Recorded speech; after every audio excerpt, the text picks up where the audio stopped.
Hey there. Tonight we're drifting into a story shaped by patience rather than urgency. A tale that unfolds the way sleep itself does, slowly, quietly, and without asking anything of you. This is one of those ancient stories meant to be listened to with half closed eyes, where meaning settles in softly, not all at once.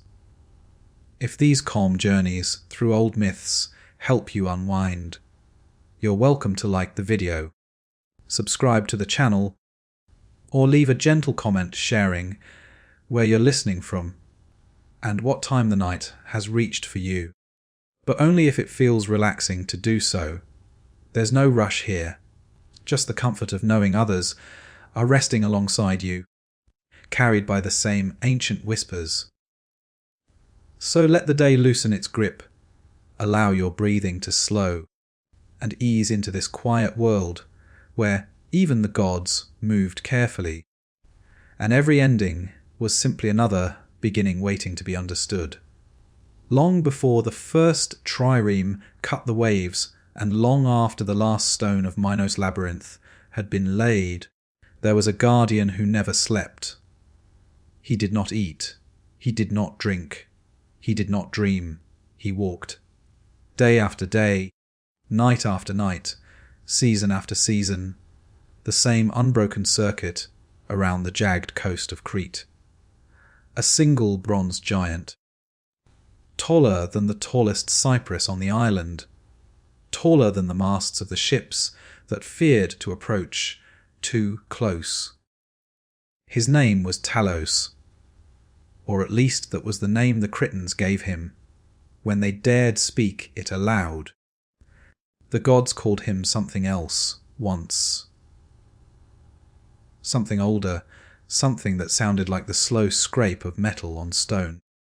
But gods do not often share their private names with mortals, and Talos, if he ever had another, kept it locked inside the hollow of his chest, where only the single glowing vein still burned.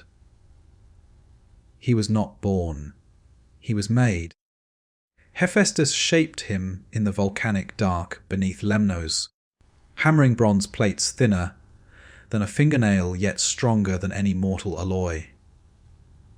The god worked alone, no cyclopes, no assistants, because this commission came directly from Zeus and could not be trusted to lesser hands. When the last rivet was set and the last seam burnished, Hephaestus stepped back and regarded the motionless colossus. It was perfect, joints smooth as poured honey, features blank yet somehow watchful, every muscle and sinew rendered in metal so lifelike that the light caught and rippled across the surface as though the bronze were breathing. Only one thing remained. The god opened a small door in Talos' ankle, no bigger than a man's palm, and poured inside a single drop of ichor, the divine fluid that runs in the veins of the immortals. The drop fell onto a hidden channel, a vein of living metal that ran from heel to crown. It glowed at once, pale rose, gold, the exact colour of first light on Mount Ida, and began to circulate, slowly, deliberately. A single luminous river moving through the otherwise cold machinery of the giant's body. Talos opened his eyes. They were not eyes of stone or glass. They were simply openings, dark, perfectly round, featureless. Yet the moment the ichor reached them, something happened. A faint flicker. A focusing. As though the light inside the vein had suddenly understood that it was being looked through. Hephaestus spoke one sentence, soft, almost tender. Guard the daughter of Europa. Circle her island. Let no enemy land while you stand. Talos did not answer. He did not nod. He simply turned, a movement so smooth it seemed to defy weight, and stepped out of the forge into daylight. The ground shook once, twice, then steadied as the giant found his rhythm. From that hour forward he walked. He walked the circuit of Crete clockwise, always clockwise, but keeping the sea on his right shoulder and the mountains on his left. He walked at the speed of a fast walker, never hurried, never slow, so that every part of the coast came under his gaze once every few days. When storms rose, he walked through them, spray bursting against his shins like white fire. When the summer sun hammered the bronze, he walked through that too, metal growing hot enough to blister any hand foolish enough to touch it. When winter ice glazed the northern cliffs he walked on, feet cracking the frozen pools without pause. He never stopped, not to rest, not to eat, not to speak. The ether kept circulating. The vein glowed behind the plates of his chest. A single rose, gold thread visible when he passed in front of the moon. Sailors far out at sea used that thread as a lighthouse, a moving star low on the horizon that meant Frete is near and guarded. No one ever saw him sleep. No one ever saw him stop. And yet, because he was made and not born, there was always one question that hung over him like smoke. How long can a single drop of ichor keep circulating before it fades? How long before the vein cools? How long before the bronze remembers it is only bronze? The Cretans did not ask that question aloud. They left honey, cakes and wine at certain points along the coast, not as sacrifice, but as courtesy. They told their children, "Talos walks so you may sleep." They carved small bronze figures of him, finger-sized, featureless, one arm raised in eternal stride, and hung them above cradles and doorways. But they loved him the way people love a wall that keeps wolves out. Quietly, practically, without ever expecting the wall to love them back. And Talos, if he ever thought at all, thought only one thing. The circuit is not finished, so he walked on, around the island, around the seasons, around the slow turning of centuries, a single glowing vein burning in the dark chest of a giant who had never been alive, and yet who, in his endless walking, had come closer to life than most living things ever do, because he remembered the command, because he kept the promise, because, drop by patient drop, the ichor still moved. And as long as it moved, the island remained untouched. Talos took his first step beyond the forge with the weight of Crete already upon him. The island lay far to the south, a rugged diamond flung into the wine, dark sea, its northern coasts jagged with cliffs that plunged straight into foam, its southern bays cradled by beaches of black sand and olive groves. Europa's daughter ruled there, not the Phoenician princess herself, long since carried away on Zeus' bull, back across the waves, but her lineage Minos, the Iron King whose palace at Knossos gleamed with frescoes of leaping bulls and labyrinthine halls, where men whispered of monsters. Zeus had commanded protection for that bloodline, for the island that bore their power. And Talos, hollow bronze animated by a single divine drop, was the answer. He did not sail. He walked the sea. The waves parted before his shins like wheat before a scythe.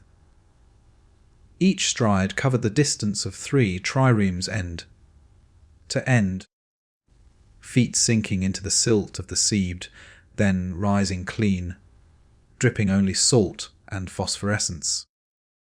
Schools of fish scattered like silver coins from his path. Dolphins arched curious backs above the surface, then dove deep when they felt the tremor of his approach through the water. See, birds wheeled overhead, crying warnings to distant shores. The giant comes. The giant walks. When his feet touched Cretan soil at Dia, the northernmost promontory, a rocky finger thrust into the sea, the island knew him at once. The ground shuddered. Goats on the high pastures scattered, bleating towards shelter. Fishermen hauling nets in rocky coves dropped their lines and ran for higher ground. From the palace at Knossos, Minos himself climbed the highest tower, shielding his eyes against the midday sun. He saw the bronze shape rising from the waves. Featureless face turned always toward land, one massive arm swinging in mechanical rhythm. The faint rose, gold glow pulsing behind the chest plates like a second heart. But the king did not fear. He poured libations of honeyed wine from a golden bowl, murmuring thanks to Hephaestus and Zeus. "Walk our shores," he called across the wind. "Guard what is ours." Talos heard, or the echo heard, and turned west. His circuit began. Clockwise always. Sea on the right, island on the left. From Dia he strode along the northern cliffs, where the wind howled through sea caves and waves exploded against black rock in towers of spray. His feet, broad as ox, carts. Toes articulated like a man's yet unyielding as anvils, cracked the stone with each step, leaving prints that filled with seawater and barnacles. Fishermen watched from their huts, offering bread and fish when he passed close enough. He never paused, never looked down. The glowing vein throbbed steadily, driving pistons and gears hidden beneath seamless bronze. At Cape Sodero, the northeastern horn, he turned south into the Lassithi Plateau's softer lands. Here the coast gentled, bays where olive presses turned under shaded groves, beaches where women gathered sea, sponge at low tide. Children ran to the water's edge, waving arms and shouting up at the giant's knees higher than their heads, smooth jointed, never bending to kneel. Talos' shadow fell across them like an eclipse. They did not run. They left small gifts, wreaths of thyme and asphodel woven into his ankles, clay figurines pressed into the sand at his footprints. The wreaths withered and fell. The figurines were trodden flat. But the children returned each time he circled back. 3 days later, their offerings renewed. Westward along the northern coast to Malavisi, where the mountains met the sea in steep descents. Here storms gathered most fiercely, autumn gales that could snap a trireme's mast like kindling. Talos walked through them unbowed. Lightning forked around his shoulders.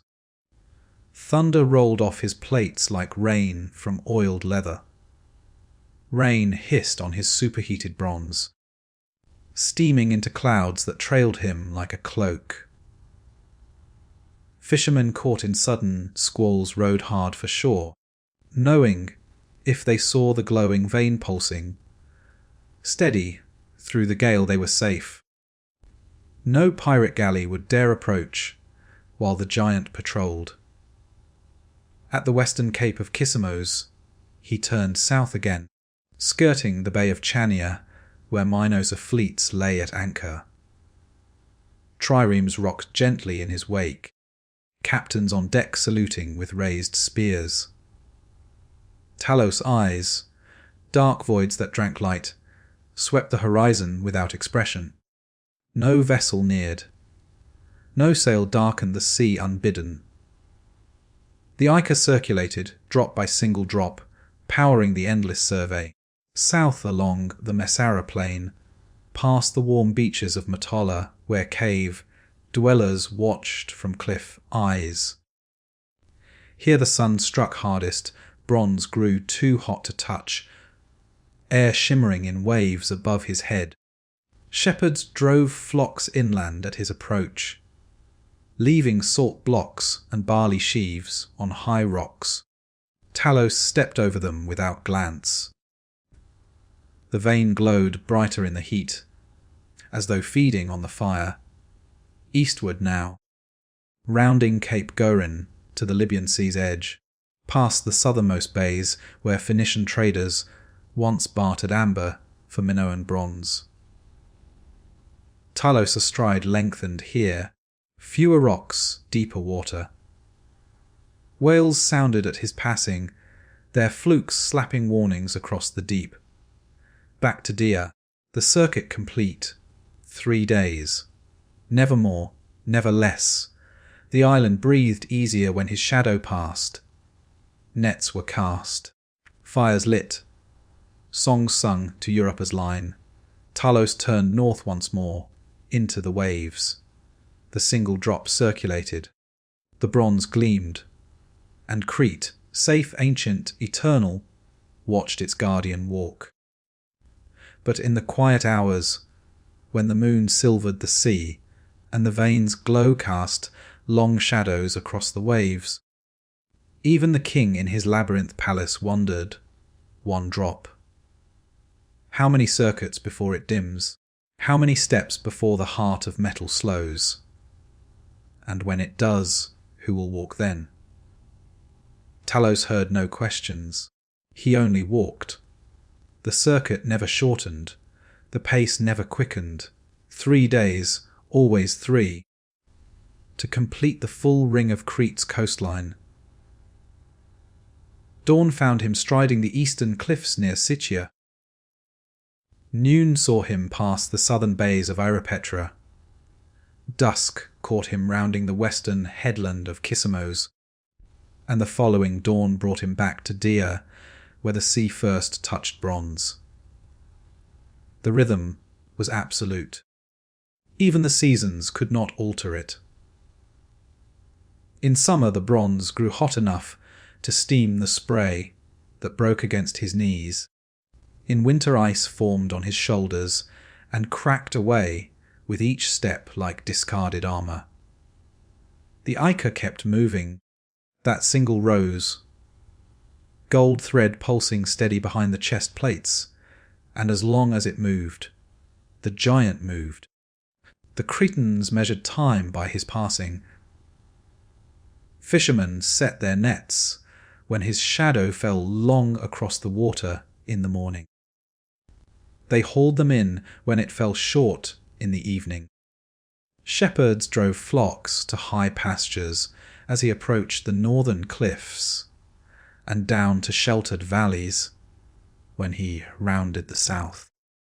Mothers told their children, "One Talos passes the olive grove. It is time to come inside." The children learned to recognize the tremor before they saw him, a low, rolling vibration that came up through the soles of bare feet, steady as a heartbeat, 3 days apart. Minos watched from the highest terraces of Knossos. He had grown old in the years since Talos first rose from the waves. His hair had thinned to silver. His hands, once steady on the bull, Leaper's horns, now trembled when he poured libations.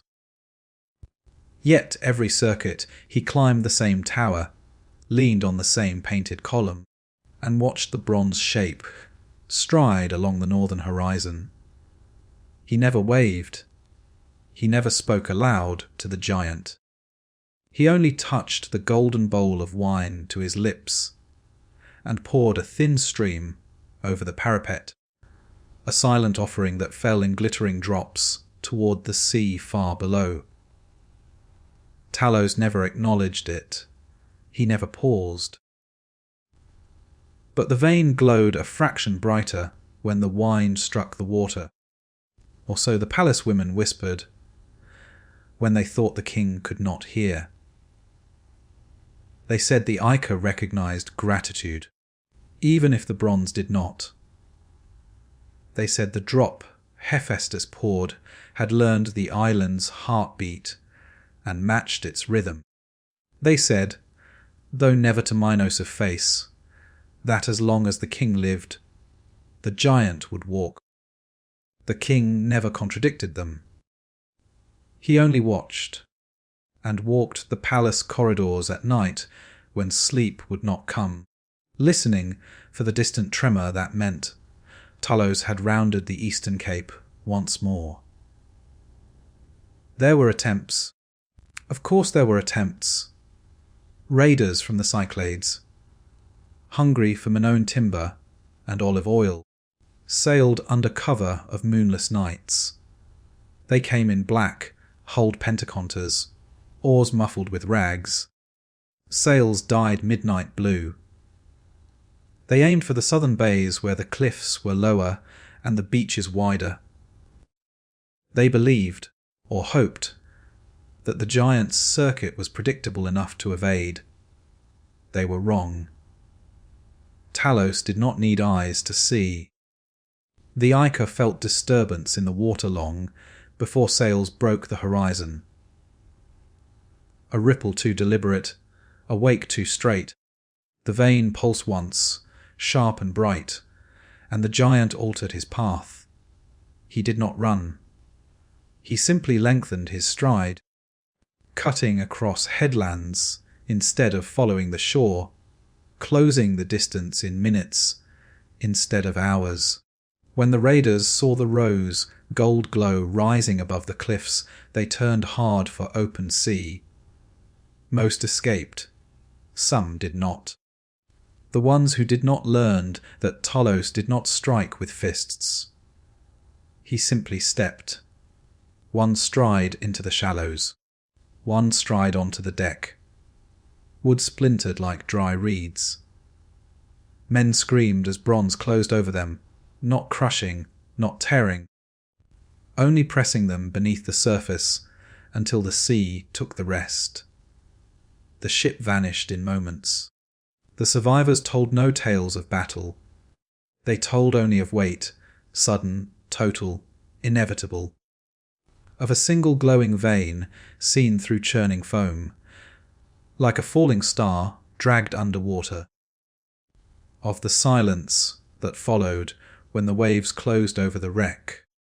After each such encounter, the Cretans left more offerings along the coast. Honey, cakes shaped like ships, clay balls with gilded horns, small bronze figurines, always the same pose, one arm raised, one leg forward, the other trailing in eternal stride. Talos never stopped to receive them. He stepped over them. The figurines were crushed beneath his heel or washed away by the tide. The honey, cakes crumbled and fed the ants. The bulls stood until the next rain softened their clay. Yet the offerings continued, not because the giant needed them, but because the island needed to give them. A way of saying, we see you. We remember you are here. Keep walking. And Talos walked. The vein glowed. The Ica circulated. The circuit held. But in the deep quiet between one circuit and the next, when the moon silvered the waves, and the giant's shadow stretched long across the sea, the question no one dared ask aloud began to grow louder inside the silence. One drop. How long can one drop last? How many circuits before the glow fades to ember? How many steps before bronze forgets how to move? Talos heard no questions. He only walked. But the island, ancient, watchful, already dreaming of a day without footsteps, began to listen for the first faint change in rhythm. A hesitation in the tremor. A dimming in the light that sailors used to steer by. A moment, brief, almost imperceptible. when the giant's stride faltered on the wet sand. Not yet. Not today. But soon. Because even divine ichor is finite, when poured only once. And even the strongest bronze will eventually remember it was once only ore. Talos was not only a guardian, he was a weapon. The Cretans discovered this slowly, over generations of watching him walk. At first they believed his strength lay in size alone. The sheer impossibility of landing troops against a colossus who could step on a trireme as easily as a man steps on an ant. But size was only the beginning. The true terror was heat. The ichor circulated without cease, drop by drop, driving the hidden mechanisms that moved bronze limbs heavier than siege towers. In motion it generated warmth. Faint at first, like the side of a sun-heated wall. But the longer Talos walked without pause, the warmer the bronze became. By midday in summer his surface shimmered with heat haze. By late afternoon in the hottest months, his plates glowed dull red at the joints. Sailors who saw him from afar swore the air around him rippled like water over hot stones. And when he chose to use it, the heat became fire. The first fleet to learn this belonged to a coalition of Mycenaean princes. Restless mainland lords who coveted Crete's wealth and believed the stories of the bronze giant were sailors' exaggeration. They came in 40 ships, black sails on a moonless night, aiming for the southern bay of Comos, where the cliffs were low and the beach wide enough for beaching hulls. They rowed in silence, oars wrapped in wool, believing surprise would be their shield. Talos felt them long before they saw land. The ichor pulsed, once sharp, and he altered course. Instead of continuing his western leg, he cut south across the interior, striding over the Ida Massif in great bounding steps that cracked olive trunks and sent boulders tumbling. By the time the Mycenaean lookout spotted the rose, gold glow rising above the southern horizon, Talos was already at the beach. He did not step into the shallows this time. He waited on the sand. The ships beached in practiced order, prows grinding into pebbles, warriors leaping overboard with shields locked and spears raised. They saw the giant standing motionless at the head of the beach, bronze catching starlight. Featureless face turned toward them and hesitated, but greed overrode fear. They advanced.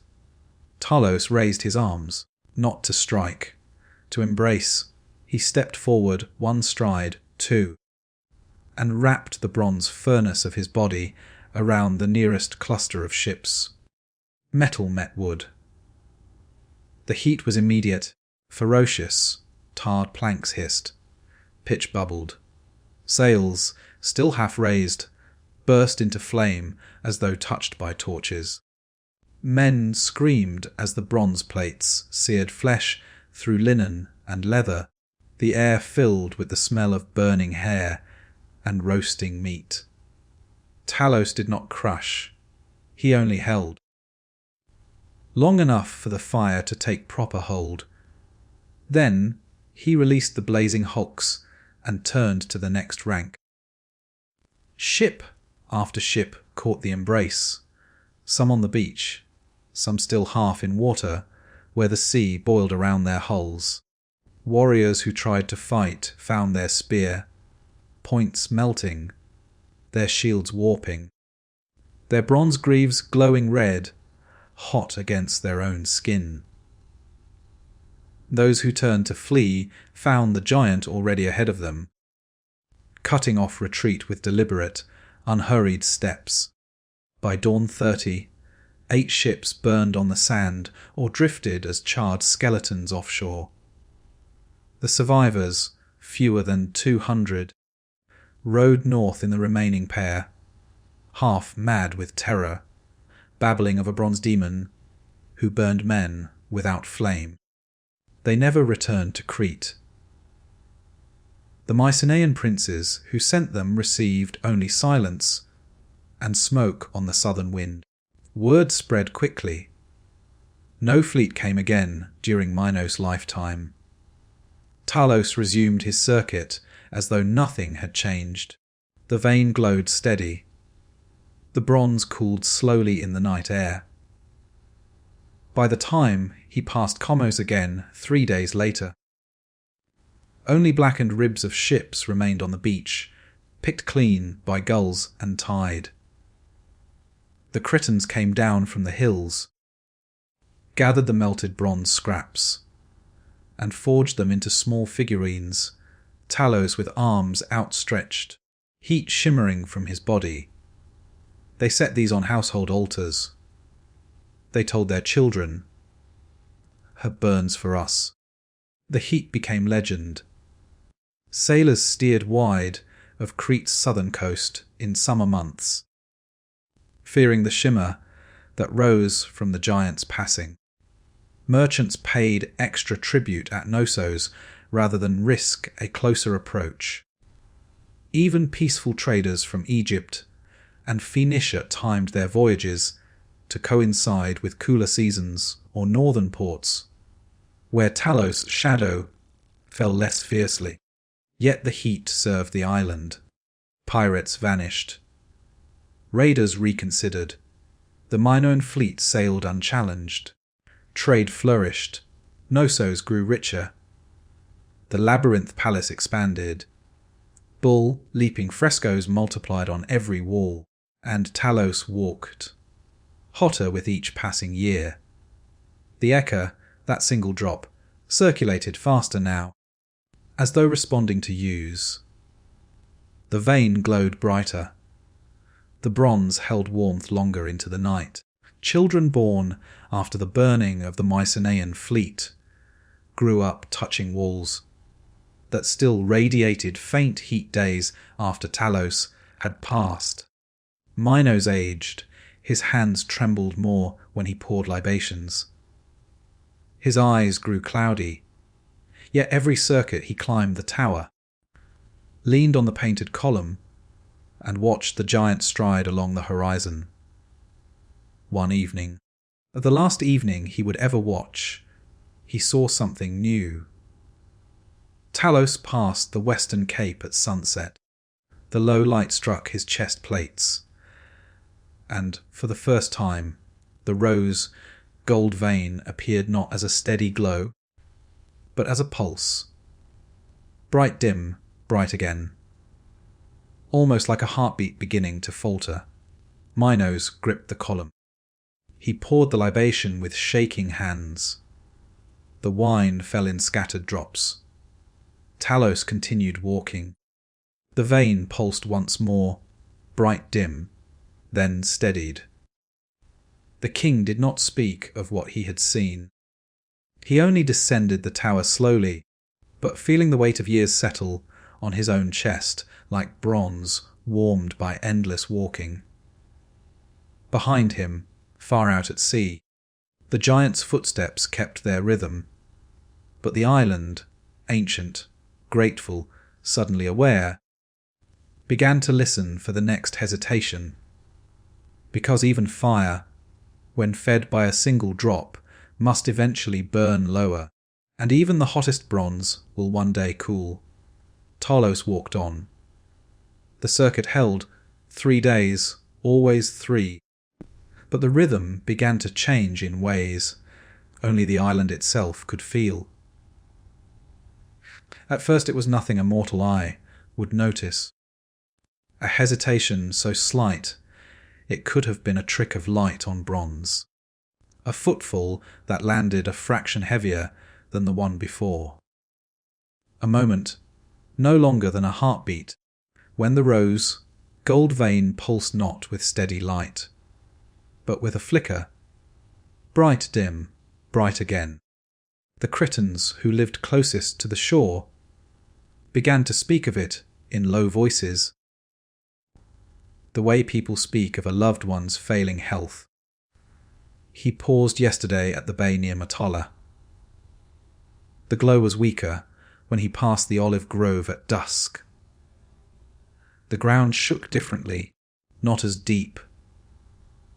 They did not panic. They did not flee. They simply watched more closely. Children were sent to high places with clay tablets and charcoal sticks. They marked the exact time Talos passed each landmark: the black rock at Dia, the southern spit near Comos, the western headland of Kissamos. The marks were compared at the next full moon. The circuit still took 3 days, but the time between eastern and western passage had lengthened by the span of 3 breaths. Not much. Enough to notice. The palace at Knossos received the reports. Minos was long dead. His son, also called Minos, as tradition demanded, sat the same throne. The new king read the tablets in silence, fingers tracing the charcoal lines. He remembered his father's last evening on the tower, the trembling hand, the wine poured in scattered drops. He remembered the glow that had seemed to falter once, then steady again. He did not speak of fear. He spoke only of duty. Double the offerings, he ordered. Honey, cakes at every headland. Black ewes at the crossroads. Bronze figurines cast fresh each season. The island obeyed. Altars sprang up along the coast, small stone platforms, each crowned with a single bronze talos, arm raised, leg forward. Honey cakes were left daily, replaced when ants or tide carried them away. Black ewes were led to the crossroads at midnight, throats cut with bronze knives, blood poured into pits lined with stones. The pits were never filled. They remained open wounds in the earth, waiting. Talos stepped over the offerings without pause. The vein pulsed, bright, dim bright. The hesitation grew. Sailors noticed first. The moving star that had guided them past Crete's northern coast began to flicker. Some nights it burned steady. Others it dimmed to ember, red, almost vanishing behind a headland before flaring again. Captains steered wider arcs. Traders from Egypt and Byblos began to favour the northern ports of the Cyclades instead of risking the southern route. The island's wealth, once carried in steady streams of cedar, ivory, and lapis, slowed to a trickle. Inside Knossos the frescoes still showed bulls leaping, dolphins curving. Women in flounced skirts gathering saffron, but the palace corridors echoed differently. Fewer footsteps, fewer voices. The throne room felt larger, colder. The king, third Minos now, walked the labyrinthine halls at night, listening for the tremor that had once been as regular as his own pulse. It still came, but the interval between tremors lengthened. 3 days became 3 days and a handful of hours. Then 3.5. The children's charcoal marks grew farther apart. The offerings piled higher, cakes moulding in the sun. Ewes' blood thickening in the pits. The bronze figurines, freshly cast each season, began to outnumber the living who remembered why they were made. One winter midnight, under a sky thick with stars, the king climbed the tower alone. He carried no wine, no bowl. Only himself, old now, joints stiff, breath short. He leaned on the painted column and waited. Talos appeared on the eastern horizon at the expected hour, but he did not stride. He paused. The rose, Gold vein pulsed once, bright dim, very dim, bright again, then held steady at a lower glow, like a coal buried under ash. The giant stood motionless for the space of 10 slow breaths. The sea lapped at his ankles. The wind moved his shadow across the waves. Then, with what seemed an effort, he lifted one massive foot and set it down again. The tremor reached the tower weaker, slower, almost apologetic. The king gripped the column until his knuckles whitened. He did not weep. He only whispered, to the night, to the island, to the bronze that had guarded them for 3 lifetimes, keep walking. Talos heard, or the Ica heard, that the foot lifted again. The circuit resumed. But the vein never regained its former brightness. It pulsed now, not steadily, but in slow, wary cycles. Bright enough to be seen from the northern sea lanes, dim enough that sailors began to risk closer approaches again. The hesitation returned with every circuit, longer each time. A breath, a heartbeat, a full minute. The children stopped marking the charcoal tablets. The marks had grown too far apart to be useful.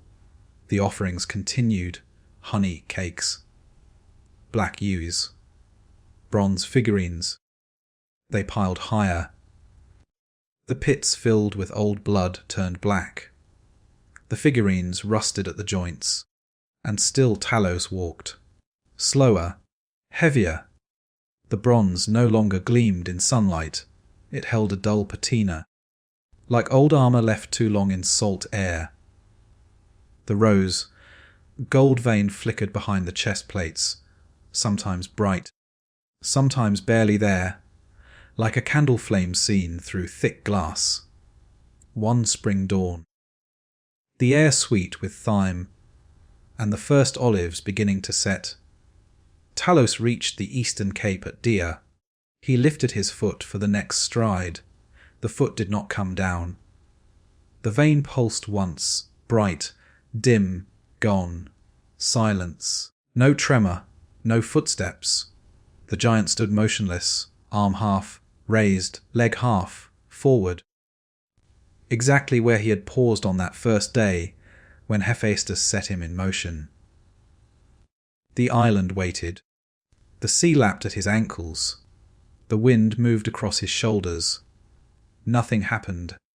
Talos, the bronze that had learned to walk, had finally remembered it was bronze. The circuit was finished. The drop was spent. And Crete, ancient, grateful, suddenly alone, listened to the silence where footsteps had once been. Talos stood motionless at Dia, the place where he had first touched Cretan soil, where the sea had parted for his ankle, and the Ica had first pulsed bright, in the morning light, was now the place where he stopped forever. No tremor followed his last footfall.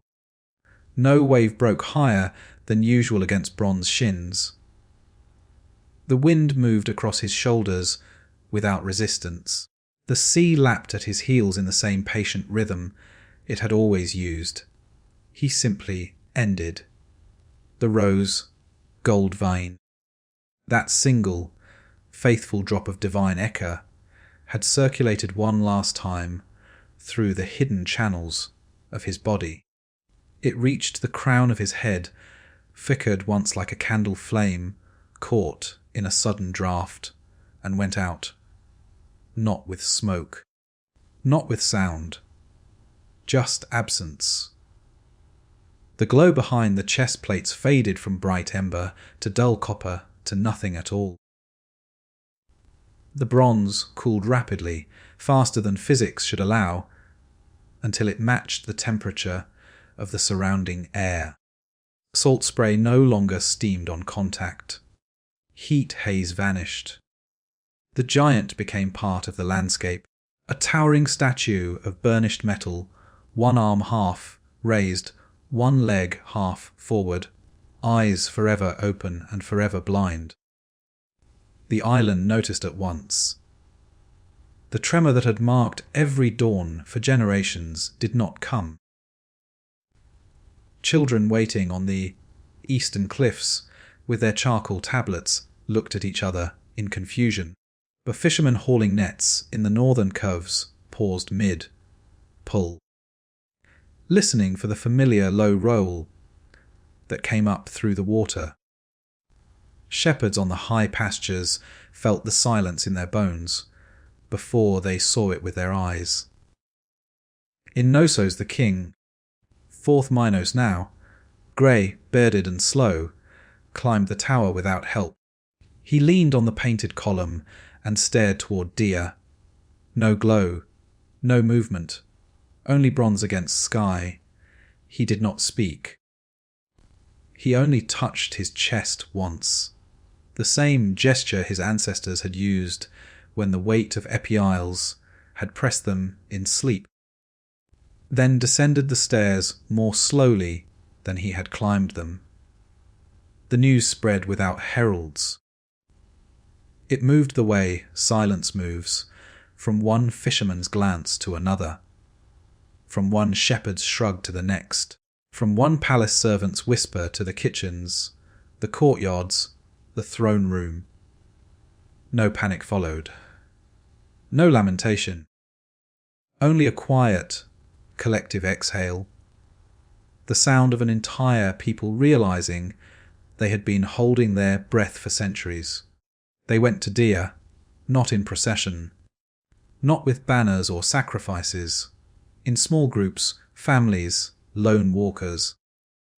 They stood at a respectful distance, far enough that the giant's shadow did not fall across them, and looked up.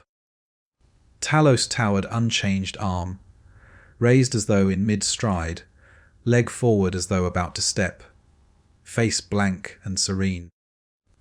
The bronze had already begun to take on the patina of the sea, streaks of green verdigris, where salt had settled, faint pitting where wind, driven sand had scarred the plates. Yet he looked more alive in stillness than he ever had in motion. The island had claimed him at last. Offerings appeared at his feet without anyone organizing them. Honey, cakes shaped like footprints, clay balls with gilded horns, small bronze figurines, hundreds now identical in pose, one arm raised, one leg forward. Black ewe's blood no longer poured into pits. Instead it was dripped onto the sand around his ankles, darkening the ground in small, reverent circles. No one tried to move him. No one tried to melt him down. They understood he had never belonged to them. He had belonged to the command that made him, to the drop that animated him, to the circuit he had kept. Now that the command was fulfilled, the drop spent, the circuit closed, he belonged to Crete in a different way, not as guardian, as monument, as proof that once, for 3 lifetimes and more, something had walked the shores so no enemy could land. The king came last. He walked alone, without guards or priests. He carried no wine, no bowl, only himself old, bent, breathing with effort. He stood beneath Talos a shadow and looked up for a long time. The giant's dark eye, holes stared back without seeing. The king reached out, trembling hand, and touched the bronze ankle. It was cool. No warmth remained. He whispered, so softly the wind took the words before they reached the sea. You kept the promise. Then he turned and walked back toward Knossos. The circuit was finished. The island remained, and Talos, the bronze that had learned to walk, stood forever at Dia, arm half raised, leg half forward, vein forever dark. a silent sentinel who no longer needed to walk because the island had learned, at last, to guard itself. Children still leave figurines at his feet on summer evenings. Fishermen still glance toward the eastern cape when they set sail. The king's descendants still pour wine from the same tower on clear nights. But no one waits for footsteps anymore. The silence is complete. The promise is kept, and Crete, ancient, grateful alone, turns quietly in the sea, wearing its bronze guardian like a crown that no longer needs to move. Because some protections endure not by walking, but by standing still, forever. The silence after Talos stopped was not empty. It was full, thick with the absence of something that had once filled every corner of the island's awareness. But for 3 days the Cretans waited. Fishermen lingered on beaches longer than usual, eyes fixed on the eastern cape. Shepherds paused on high paths, listening for the tremor that had marked the turning of every season. Children climbed rocks with charcoal tablets, still in hand, then let the sticks fall from their fingers when no mark needed making.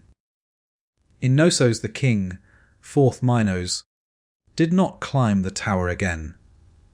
He sat in the throne room instead, staring at the painted walls, where bulls still leaped and dolphins still curved, as though waiting for the frescoes themselves to move.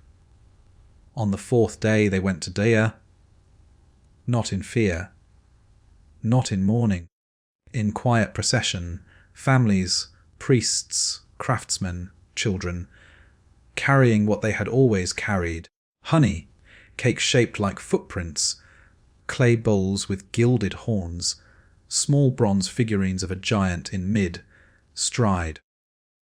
They did not speak much. Words felt too loud against the new stillness. They simply walked the path to the promontory, where the sea met the place Talos had chosen to rest. He stood exactly as he had stopped, one arm half, raised, one leg half, forward, bronze plates catching the morning sun without shimmer or heat. The rose, gold vein was dark now, a thin copper line behind the chest, dull as old blood.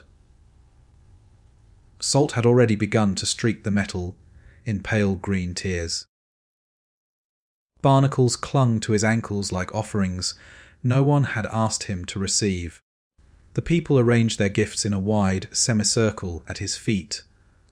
Cakes on flat stones, bulls on small clay altars, figurines pressed into the sand. They did not light fires. They did not pour blood. They only stood for a long time, looking up at the face that had never looked back. Then, one by one, they touched their own chests, the same gesture their ancestors had used when the weight of Epieils had pressed them in sleep. A silent acknowledgement. We remember the weight you carried for us. No one tried to climb him. No one tried to speak to him. No one tried to move him. They understood he had not failed. He had finished. The promise was kept. The circuit was closed. The drop was spent. They left the offerings where they lay. They walked back to their villages, their palaces, their olive groves. The island continued. Fishermen cast nets again, closer to shore now, without fear of raiders. Shepherds drove flocks without listening for footsteps to time their day. Children played on beaches where once they had run to see the giant pass. The palace at Knossos remained grand, its frescoes undimmed, its corridors still echoing, but with human voices now, not bronze trimmers. Trade resumed. Sails appeared again on the horizon, cautious at first, then bolder. Merchants from Egypt and Byblos landed without glancing fearfully toward the east. The wealth flowed once more cedar, ivory, lapis, amber, and yet something had changed. The Cretans no longer looked to the sea for protection. They looked to each other. Walls were strengthened, not against giants, but against men. Spears were sharpened, not against fleets, but against ambition. The labyrinth palace grew more intricate, corridors that turned back on themselves. Rooms that hid secrets, even from those who lived inside them. They had learned to stand alone. Not because Talos had failed them, but because he had succeeded so completely that they no longer needed to be guarded. The bronze giant at Dia became a place of quiet pilgrimage. Women left honey, cakes for safe births. Men left small bronze fish for safe voyages. Children left clay bowls for courage. No one prayed to Talos. They simply thanked him, silently, for the time when walking was enough. Years passed. The bronze patina deepened to sea, green and copper, brown. Barnacles climbed higher. Waves wore at the ankles until the feet seemed rooted in stone. The figurines multiplied along the coast, thousands now. Each one a small echo of the giant who had once walked among them. And still the island turned. Still the sea lapped. Still the olive trees bore fruit. Still the children laughed. Talos stood, silent, finished, complete. The promise had not been broken. It had been fulfilled. So thoroughly that the island no longer needed to hear footsteps to know it was safe. Because safety, once learned, becomes part of the ground itself, and Crete, ancient, grateful self, guarded, carried on, with one less shadow on the horizon, with one more monument to memory, and with the quiet certainty that some protectors do not need to keep walking forever. Once the island has learned how to stand, Talos never fell, he stood. But the bronze that had once walked the shores became part of the shore itself. Rooted where the sea met the promontory at Dia, arm half, raised as though still waving away a distant sail, leg half forward, as though still about to step into the next stride. Salt and wind and centuries worked on him without haste. The rose, gold vein darkened to copper, green, then to the same verdigris that cloaked the oldest Minoan bronzes. Barnacles climbed his ankles like living armour. Seaweed draped his shoulders in slow, patient scarves. Gulls perched on his outstretched arm, took flight, returned. Storms battered him. Lightning struck the crown of his head and ran harmlessly down the metal seams into the rock below. He did not crack. He did not lean. He only deepened, colour by colour, layer by layer, into the landscape he had once protected. The island changed around him. The palace at Knossos grew quiet. The bull leapers retired their horns. The labyrinth corridors, once alive with echoes of footsteps and laughter, began to hold dust instead of secrets. Trade routes shifted, safer northern paths through the Cyclades, eastern routes hugging the Anatolian coast.